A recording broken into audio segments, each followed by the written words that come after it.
My name is Shelby. I am the Education and Outreach Program Coordinator for the Colorado Initiative for Inclusive Higher Education. We use IN as our acronym. It's like capital I, capital N, exclamation mark. So you might see that throughout the slides. We are a nonprofit that really works to open doors to college for students with intellectual disabilities.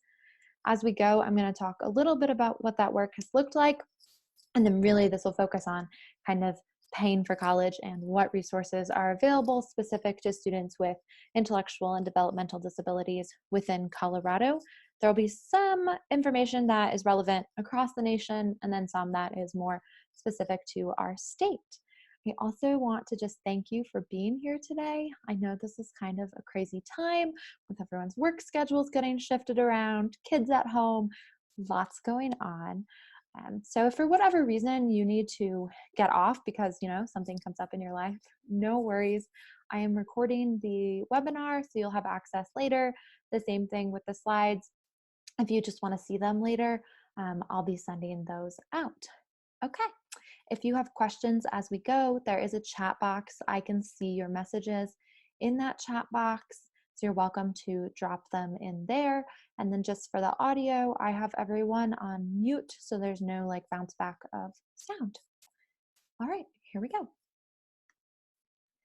So again, our organization, we're a nonprofit. We were founded in 2014, really by a group of parents who had children with intellectual disabilities, students with Down syndrome, some students with other disabilities, but who really had expressed an interest to go to college and were either told they couldn't go to college or they weren't being accepted, or maybe they were trying out maybe classes at community college and didn't really have the supports in place that they needed.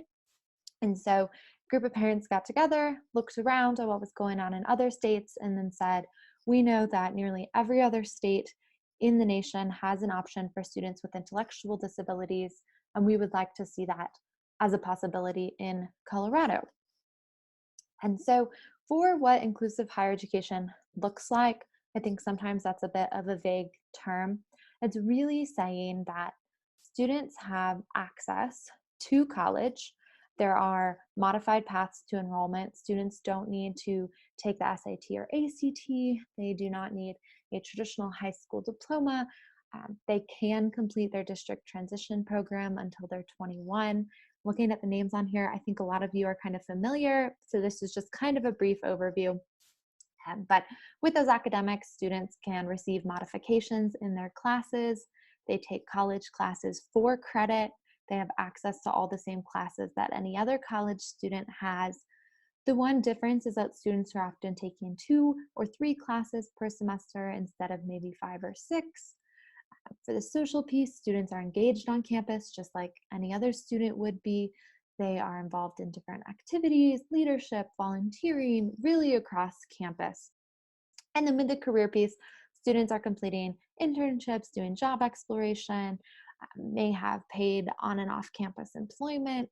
So there's really that the entity for inclusive higher ed, when we talk about it, is not just taking college classes, but it's also participating socially on a college campus and working on career development in alignment with whatever the student's goal is. And then the last piece that will pertain for some students is that option for independent living, and then independence in general for all students having the opportunity, to have more independence as a student and pursue what their college goals are. So that's my very brief overview. And if this is brand new to you and you'd like more information on what inclusive higher ed looks like, I am happy to send more of that specific information your way if you just drop me a comment. So in Colorado, in 2016, there was a Senate bill passed that provided the initial funding for 3 schools to open inclusive service offices on their campus. So these 3 schools specifically serve students with intellectual disabilities, again, who wouldn't traditionally be accepted. Maybe they don't have the entry criteria for that school and who need some additional supports. So we're often talking about students who utilize those modifications, which usually you wouldn't be able to access in college. Some examples of those modifications really quick are just your things like having maybe a shortened writing assignment.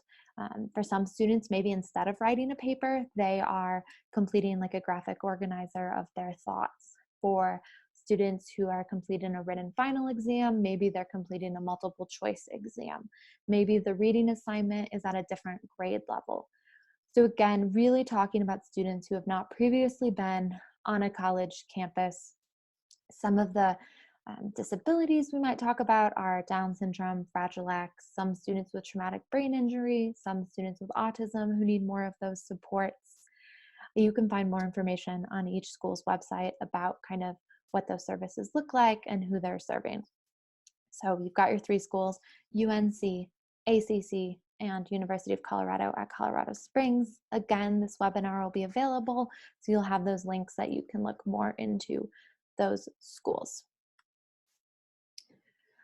Since this is a webinar on finances as it relates to higher education, I do want to start by just pointing out some of the benefits of higher education. I will often get asked if I have a child with a disability or I'm working with a student with an intellectual disability, what is the point of paying for college? And my response is often, it's the same as we would think for any other student going on to college. Think College is our national coordinating center in the United States for inclusive higher education. They started in 2008 with the Higher Education Opportunity Act, and they really conduct a lot of the research and they put out a lot of materials related to what are the outcomes, especially in other states where these options have been around for longer. So what they've seen is that students with intellectual and developmental disabilities who do have post-secondary education average a 102% increase in wages. If we took that and looked at 50 years of work, you'd see that students with intellectual disabilities who do have that post-secondary college education may make an average of $260,000 more in their lifetime than their peers with special education certificates. And so we really are looking at having access to greater education does result in those greater financial benefits for students. And then another piece is just the actual attainment of a job. So 65% of students who completed post-secondary education programs had a paid job within 1 year, compared to 17% of individuals with intellectual disabilities within the general population. And I know 65% is not 100%, but I always like to think, and it's really, I think, a step in the right direction towards gaining that competitive integrated employment that pays at or above minimum wage. And then the last piece I want to point out is just the decrease in reliance on government funding. So with greater independence, students are using less of those services that may cost more money from different government funding sources. So it's kind of, some of the benefits for why a student might go on to college that go beyond just, yeah, I really want to study a specific thing, or yeah, I really want to be with my peers. It really is looking at having some financial return for that investment towards college.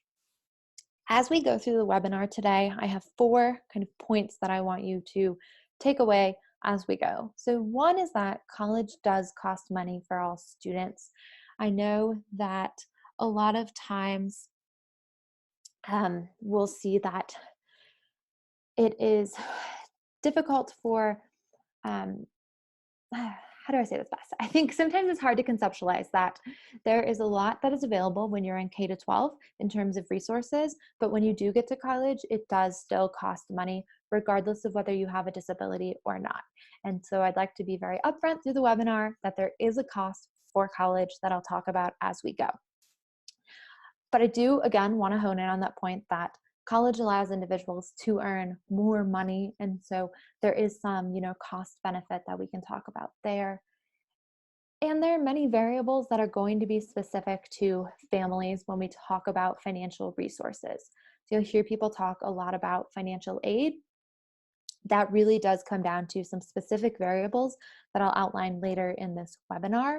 So just know that it's going to look different for each family. And you're going to hear some families who may say, I really have found a lot of resources for college and it's been really helpful. And other families may say, we didn't qualify for as many resources. And then the last piece, especially if you are a teacher or in some other sort of kind of education role where you're interacting with families, is that we're finding families really do need more time to prepare financially.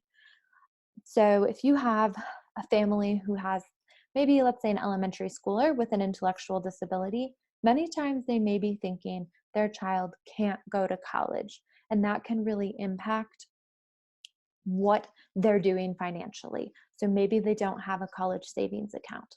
I also talk to families who have students in middle school who don't know these options exist. And at one point, they opened a college savings account and then they dissolved it. So we're seeing a lot of families who have high school students, maybe students who are in that 18 to 21 age category, or maybe even later in their 20s or 30s, who there weren't options available. They want to go back to college, but since they never had the opportunity, they haven't necessarily financially prepared. And so, my takeaway here is if you're working with younger families, please let them know that college may be possible so that they have that time to prepare, just like anyone else would prepare for college. And later, I'll talk a little bit about some ways that you can do that without your money being tied directly to college, because, we don't know who will go to college and who won't go to college, because sometimes students say, I'm not that interested in that path. In terms of what the actual cost is when it comes to inclusive higher education, students are paying tuition and fees, just like any other college student would be paying, because they are a enrolled student at the university wherever they've applied and been accepted. There's also program fee for inclusive services that is paid directly to the schools. So for example, if you are going to University of Northern Colorado, you're paying tuition and fees to UNC for the classes you're taking. You're also paying that program fee for their inclusive service, and that's really what's allowing them to offer these offices with the staffing. And then there's room and board if applicable. So at UNC and UCCS, there are housing options. So that would be part of what your cost would be. A couple notes with this: if you want the most up-to-date financial information, it is best to reach out to the schools directly. Sometimes universities and colleges have changes in how much tuition and fees are, and so it's just best to always ask them directly. And I like to just say for families to not let this be your biggest barrier when it comes to college, because a lot of times if you can engage in that conversation about the finances, I think schools can help navigate different things that are out there. And the other point I want to put here is that our organization receives no money from schools or students. On the contrary, we provide some additional funds to the schools in these initial years to help them build their sustainability and really get their staffing in place so that they can build their student enrollments. Sometimes people will say, oh, students are paying a fee to in. That's not how it works. It really is, students are enrolled at the school of their choice and they're paying that school like another college student would. I see there's a question. So I was wondering if there's a reason why these individuals have to pay the full tuition amount for classes if they're not able to obtain a degree at the end. Yes, that's a great question. At the end, students do receive a certificate that is awarded from the schools. Students are taking the classes for credit towards that certificate. They're being graded in the way that other students would. And so really, they're a student in the class as any other student would be. And so I think that is kind of why that tuition is assessed, because they're accessing the class and participating in the same way other students would, and they are receiving credit. So in brief, that comprehensive higher education certificate, it allows students to access modifications and still receive credit. Sometimes you'll hear in other states that students are taking classes for audit, and that is not the case in our state. Instead, students really are working towards that certificate. Because they have the modifications, they cannot use the credit towards a bachelor's degree. And so I think that's where that discussion of they're not obtaining a degree comes from. But we often look at it as, if you weren't in college, you wouldn't be obtaining really any kind of certificate or degree or anything from higher education.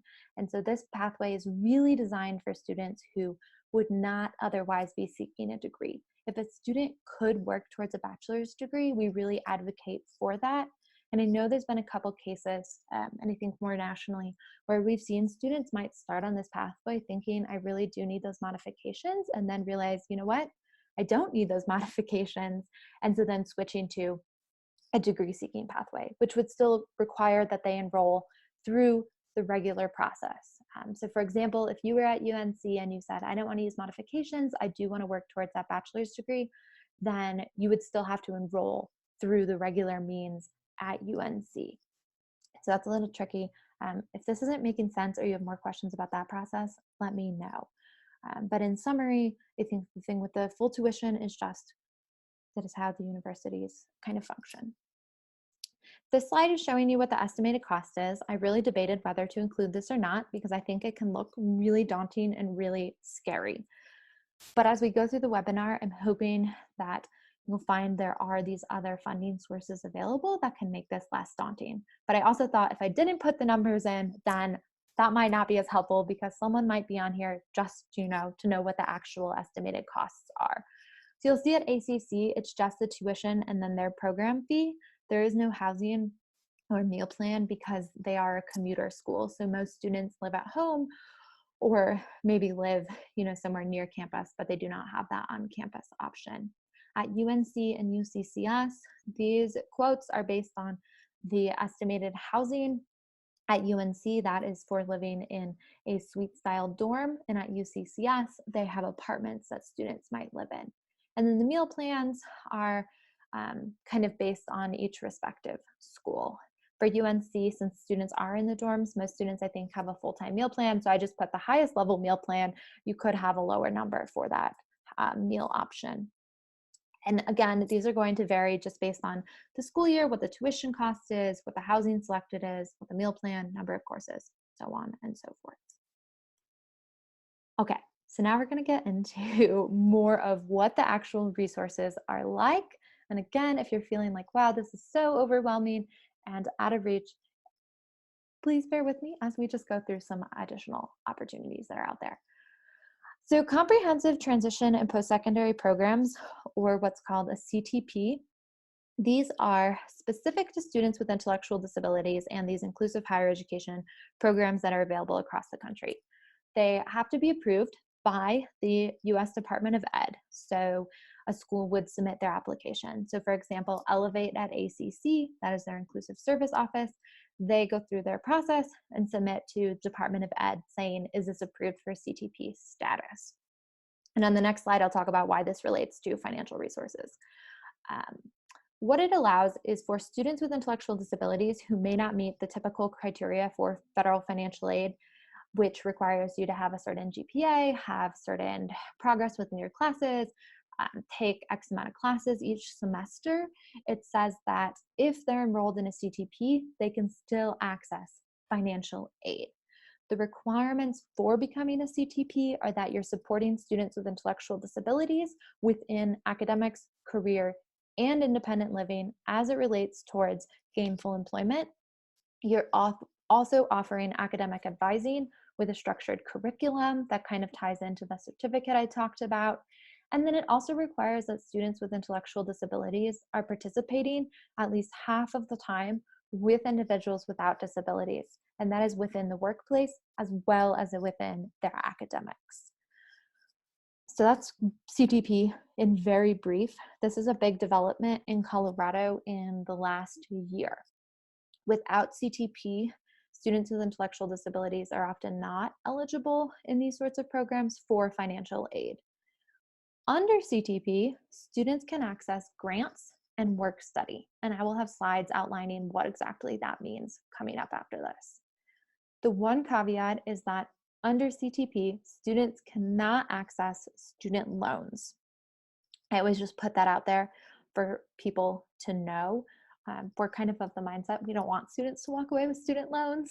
So I think I don't know if that will necessarily change. That again is a national decision for how this works, but they do have the access to grants and work study. Within Colorado, both the University of Northern Colorado and Arapahoe Community College have their inclusive service programs currently as CTPs. This is as of 2019. And so if you have heard that financial aid is not available to students on these pathways, that has just changed in the last year. UCCS is in that process of applying for CTP with their application pending currently. And so kind of just keep an eye out for hopefully when the day comes when they are also a CTP. When it comes to financial aid, the way it works for the university is that you would fill out the FAFSA. The FAFSA basically is used to calculate a family's contribution for higher education. This is going to take into account your family size, the family income, the number of children in college, tax filing status, and then a variety of other variables. So they have financial aid representatives at each school who can talk to families a bit more to really understand what this process looks like. They oftentimes will offer FAFSA workshops as well to help families and students with filling out the FAFSA.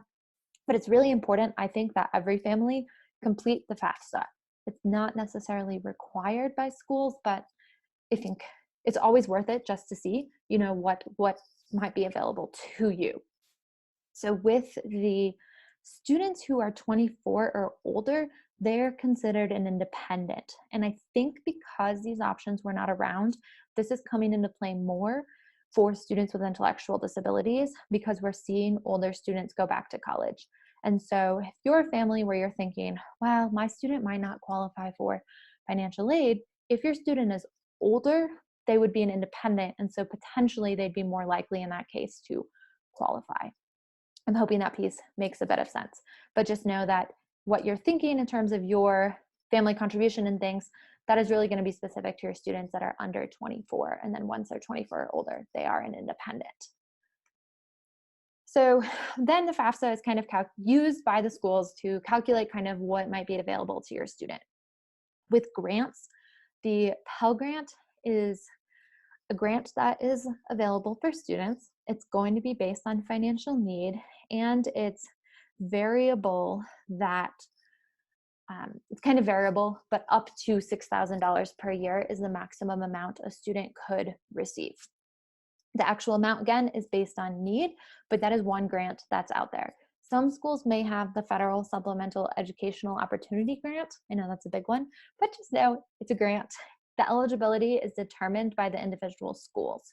So some students, and it really depends on the school, whether this would be available to students. I think a very small population receive it, and so I haven't included as much information on it.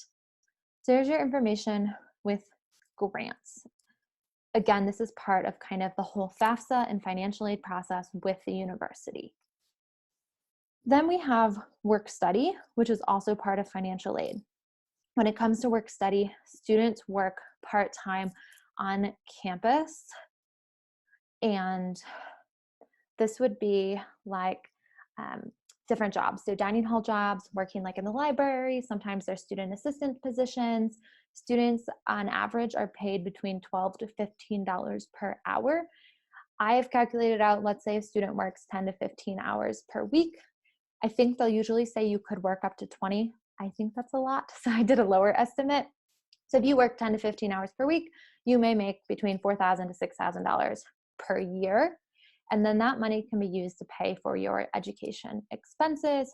It can also be applied towards room and board, so it doesn't just have to be tuition.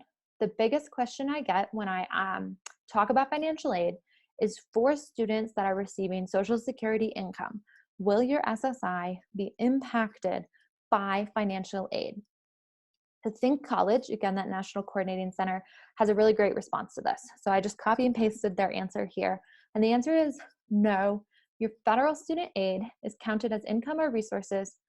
No federal student aid you receive is counted as income or resources, regardless of use. And so really, if you're using that financial aid and other sources to offset educational expenses, it should not be impacting your Social Security income in the way that other income would. I'm hoping this makes sense, but just know that you can still access financial aid without necessarily sacrificing that Social Security income. Okay, so if you have questions about financial aid before I move on, go ahead and put those in the type box or the comment box. I see we have one question about DVR. We are going to get there in a moment. Someone else has asked, is there good data to show that the $100,000 cost of some of these certificates is a good investment based on the type of jobs these individuals are getting upon exit? Yes. At the very beginning, I talked a little bit about this, but really it is showing that students are being paid higher than their counterparts. They're also receiving jobs in a wider range of fields. So students are less likely to work in food service or in janitorial work, and more likely to work in other sectors like education or healthcare or within the business setting.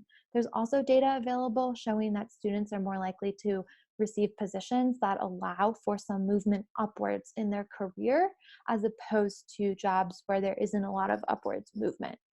And so I think that, yes, there is that data. There's a lot more in Think College. They release kind of like it's like a 1 or 2 page policy brief that gives out that data. And that's something that there's been a big conversation around, is we really want to make sure there's an actual tangible takeaway that students receive from the investment in going to college. And I really encourage folks to think about it the same as any other student going to college, because they found the outcomes are very similar regardless of whether you have a disability or not. To have that opportunity to go to college really does help with job obtainment. Students have also been found to work more hours, and so again, increase in wages in that sense, more likely to be paid above minimum wage. So there is a lot of data, and if you're looking for more specifics, you're welcome to send me an email and I can kind of pull more of those articles. I know some people really love reading like journals and research, and so I'm happy to share more of that. And then someone is asking about grants for PhD programs. I don't know that I can answer that question, because this is really specific to intellectual disabilities in those inclusive higher education pathways. But what I will say is, whatever school you're looking at, there is someone within the, I might even have this in the next slide. Uh-oh, screen sharing has stopped. Oh no. Sorry, everyone, the screen share has now stopped. But what I was saying is that there is a person within the financial aid office who will specialize in whatever it is that you are looking at doing. So for example, if you have a student who is looking at enrolling at UNC and accessing those inclusive services through UNC Goal, you could contact UNC Goal and ask for them to connect you to the representative within financial aid. Just ask to talk to the representative and they'll be able to talk more about, like, what are the possibilities with financial aid? What might it actually look like for your family in particular? Walk you through all the variables that are used to calculate. If you're talking about different programs, if you've got other students or other children, or you yourself are interested in college, same thing, you can always talk to those financial aid folks. Okay, the next piece I have is student contribution. So when students are enrolled in these sorts of pathways, they have different options for work. Most students are employed over the summer, because again, we're talking about, you're taking academic classes, you are completing internships and career experiences that tie to that. For example, a student who is studying, let's say, to work with children may have an on-campus internship with the childhood center on campus, and then maybe in the summer they're working with like a summer camp or some other position with students. Another student I know is studying brewing studies, and so over the summer he works with a local brewery in his hometown. It's really variable based on the student, but students can use their income from that employment to contribute towards their student bill. Again, the same thing we talked about with Workstudy. Students could either have a Workstudy position through financial aid, or they could just have another paid position while they're on campus. I've got a student here featured who works at the Pie Cafe at UNC. I know some students have 1 or 2 jobs that they balance. Internships, the same thing. Internships, the one thing I will say is some are paid and some are not. So for example, human services, a lot of internships are not paid, and so students might be still obtaining that career experience but not be paid. And then there are some students who do receive Social Security income and apply that towards either like their student bill or towards housing and living within the dorms or apartments. And so as you're thinking, I think sometimes we can kind of overlook this piece, that students do contribute. And it is pretty common that students in today's world, with kind of some of those higher education expenses, are working and contributing financially to their student bills. And I don't think that that is different for students with intellectual disabilities. In terms of scholarships, there are a lot of different opportunities here as well. The one thing you'll see is sometimes scholarships say that a student needs to be pursuing a bachelor's degree. I think some of those standards were made before there were inclusive higher education pathways. So what I've found is that sometimes if you ask or a family asks or someone asks, there may be some flexibility to change those standards to also include students with intellectual disabilities on an inclusive higher education pathway. And so just don't be afraid to ask about scholarships because they are a source of funding for college and there can be some flexibility. That's not a guarantee, but nothing changes if you don't ask. And so I encourage you to ask. So some of the scholarships there's some that are school district specific. Sometimes a school district might have kind of scholarships for students who are seniors who are going on to college. There might be other scholarships. I know some have one specific to what you're planning to study. So just looking around within your own school district for scholarships is one option. There are other options that are related to regions, where some organizations within a region might be offering scholarships. There are some scholarships that come out of mill levy funding. And so you'd have to look specifically into regions. I see that there's a question with Douglas County and mill levy. I do not know the answer to that. What I had on here in terms of mill levy is scholarships that are specifically kind of created out of those funds. And so I think one example is there's one for Weld County up there by Greeley that's specific to students kind of in that region. It came out of mill levy funding for students going to UNC. And so just kind of looking around in your area for those sorts of regional scholarships, if that makes sense. Like if you come from this area and you're going to this school, maybe there's a specific scholarship. There's also college-specific scholarships. This is another one where it's great to talk to a financial aid representative at the school because they might be able to walk you through better. Some of the universities have hundreds of different scholarships, and I think it's sometimes hard to know which ones you might qualify for. But again, if you have that conversation, they might point you towards something that is applicable. And then there are disability-specific scholarships out there, especially for Down syndrome, autism. I think there's some even for learning disabilities. Yeah, various different disabilities. I always just kind of go to Google and look up like scholarship for this disability. I am one of those people that has never really been sure, like, if I apply for scholarships, I would actually get these scholarships. But I put this example here so you all will know this one. For Ruby's Rainbow, it's a scholarship specific to individuals with the Down syndrome, and it's a national scholarship. It is between $1,000 to $10,000 per year. And we have had 6 students in the last year in Colorado who have been able to access this scholarship. So I do think that there is some hope for students who are looking at disability-specific scholarships to actually be able to access those. I can't speak to many other disability-specific scholarships, but they're out there, and I think it's always something to look into. And again, the takeaway point, just don't be afraid to ask about scholarships if they have some caveat that you're thinking, I don't know if my individual is going to qualify. The next piece I'm going to talk about is saving for college. This is going to apply to some of you, especially if you're working with those younger families, but it should also apply if you just have a student interested in going to college and you're looking at kind of that financial independence. So an ABLE account is an account that can be used either for checkings or savings.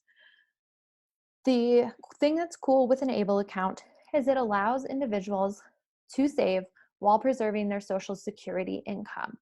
So usually there's a limit to how much you can have saved or what your assets would be if you are receiving Social Security. Money in your ABLE account is not counted towards that asset limit. And so it's a really nice way to provide more independence to individuals, especially if you're working with individuals. I think in the past we've seen folks with disabilities who try to kind of spend down their money so they don't have a lot saved so they can maintain Social Security. ABLE accounts are kind of a nice way that allows you to actually save that money. So one thing you can do with an ABLE account is save for college, you can start an ABLE account for someone under 18 in their name. So for parents, especially those that have younger students, I think this is a really nice way to save that is not just tied to college like a college savings account would be. You can use this money in the ABLE account for any disability related expense, which includes college. But let's say you have a medical crisis and you need that money and you need to take it out earlier, then you are able to do that with an ABLE account, whereas with a college savings account, there may be a penalty associated with that. If this is getting very confusing and technical, the takeaway is that with ABLE accounts, your money's not necessarily tied to college, but you can still save in that way. Then for college students, it provides that financial independence because they can have their own checking account that they can take their money they've earned from work and things and put into that account so that they have their own independence with, their own money and how they choose to spend it. If you have more questions about ABLE accounts, or you have specifics you want to look into, or you're interested in signing up for an ABLE account, I've linked there at the bottom. It's just coloradoable.org. Okay. All right, so someone asked earlier about the Department of Vocational Rehabilitation. So I'm going to talk a little bit about DVR because a lot of families will get questions kind of about DVR and how this relates to college. So the first thing I want to say is for any individual with an intellectual or developmental disability, I think DVR can provide really great services in terms of just the employment services that they have for adults. So they've got job coaching, they can help with the job search process. There are just a lot of different employment services that are available. And so if you are on this call, you're a parent, you're thinking, I don't know about DVR, we really encourage you to go through the enrollment and just kind of check out what's available. That process can take up to 6 months. And so really starting early is really something that I think we can encourage kind of all families to look at, because it is a lengthy process. But I do think that, when it comes to finding a job and maintaining employment and getting the skills needed to hold those jobs, it's a really great service just for employment in general.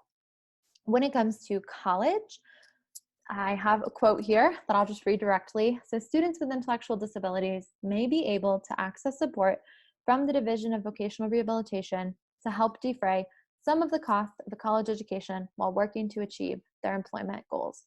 This is going to be very individualized to the individual. So we know that some families may receive some funding from DVR to support the student's college goal. It's really, again, one of these things where there's a lot of different variables. And so I can't say to you exactly, how much that looks like, because it varies by family. And it really looks at what is the person's career goal, as well as what is the financial situation of the family. If the student is at UNC or ACC where that financial aid is available, DVR really likes to see that the student has applied for financial aid first.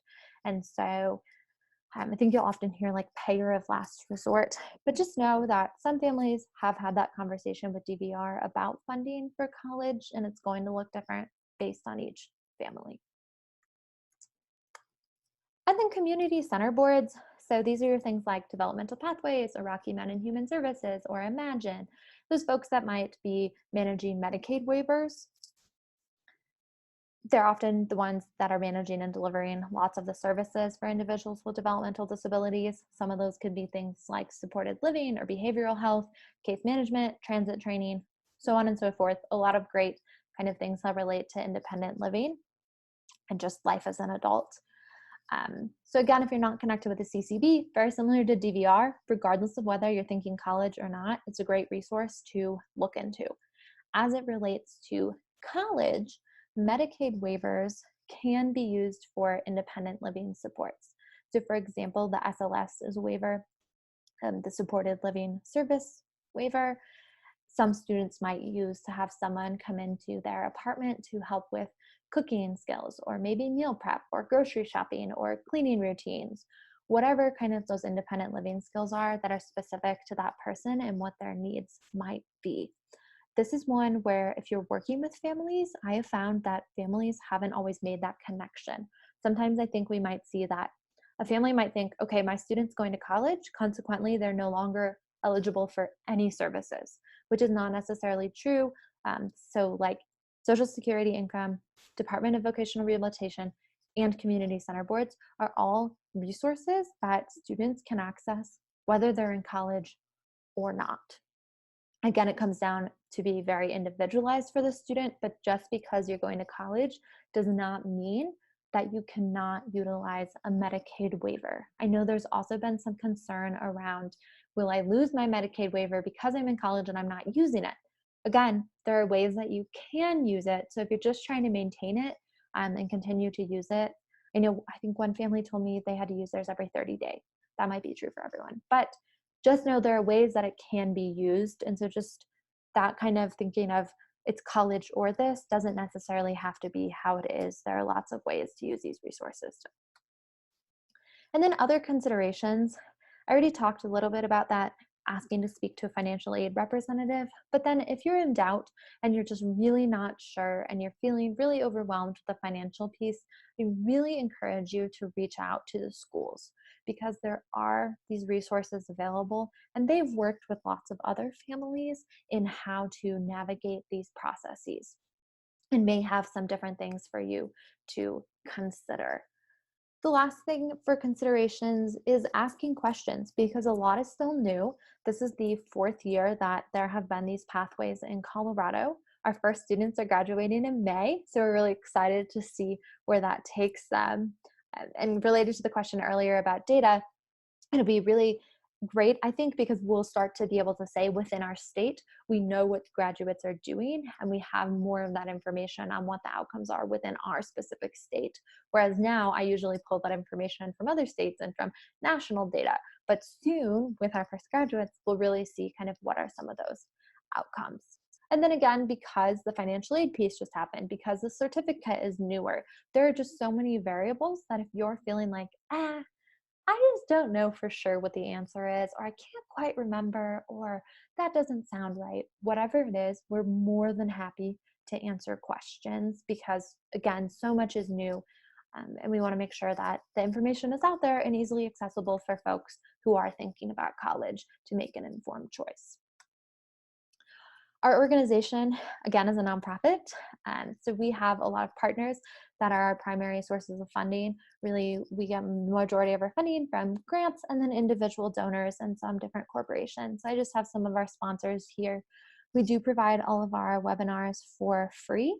And so if you feel inclined and want to make a donation to our organization, that really helps us continue to do more community education. I have a link to donate. It's just on our website, inclusivehighered.org. Absolutely no need to do that, but I'm just putting it out there just in case. And then here's my contact information. Again, I'm Shelby Bates. I do our education and outreach program. And then our director is Tracy Murphy. It is just the two of us here. And then I talked earlier about the schools that we work with. So I will be here. I put this on till 1, so I'm happy to answer any other questions that you have. All right, someone has asked how many slots are available at each school annually. That's a great question. It kind of varies depending on the school. And yeah, so at UNC this year, they are accepting 10 students. I think all 3 schools are accepting somewhere around 10 students this year. And so that'll be variable kind of based on how many students are graduating as well. So in the past years, we haven't had students who are graduating, but as students start to graduate, more spots will open again. So I think that's something that I hear a lot of is, while there's not as many spots available, but as students graduate, obviously there would be more spots. The schools have each also been slowly growing their enrollment as they become more self-sustaining in their funds and are able to grow their staff. The last piece with slots available is that our organization, people sometimes will ask me, where does my money go if I donate to IN? One of the things that we're looking for is to see these sorts of supports on all college campuses in Colorado. So it is our hope that in the next year or 2, we will see more schools start to offer these services. And that usually does include having some sort of financial assistance in the beginning. And so we also save money with the hopes to see further programming develop within the next year or 2 at a new school, so there are more slots. Okay, another question.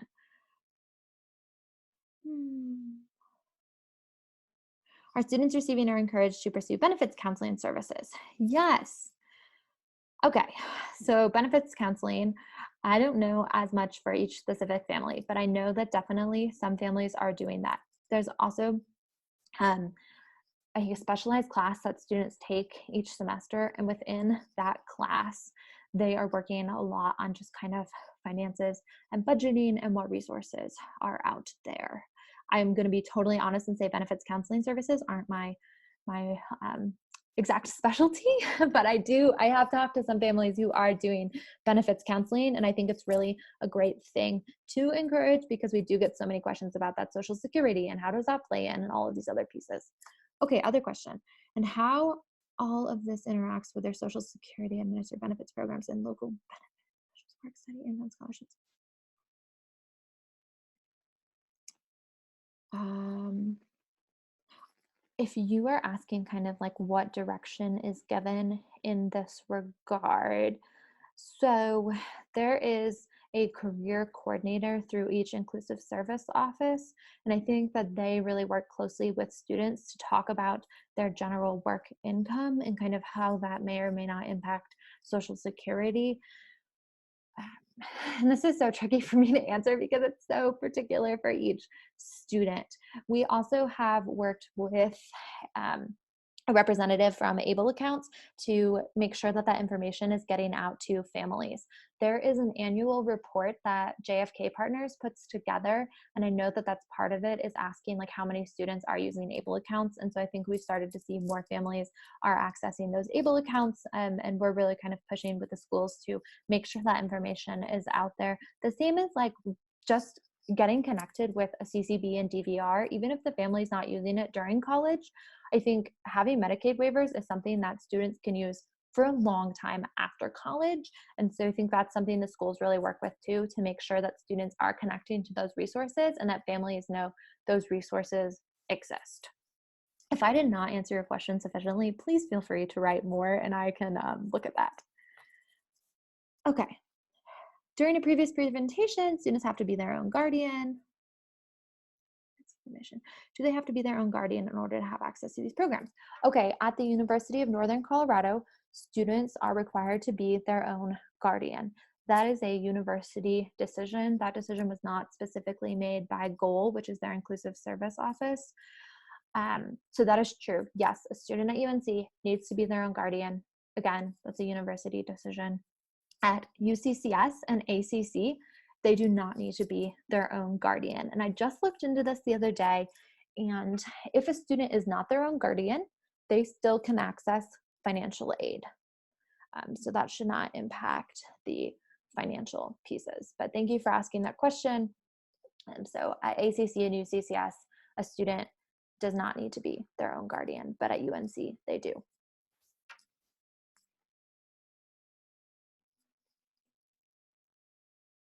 Okay, well, thank you again, everyone, for coming. I see some of you are still on. I can answer more questions, and I will send out a recording either later today or tomorrow. It just kind of depends how long it takes to process on Zoom.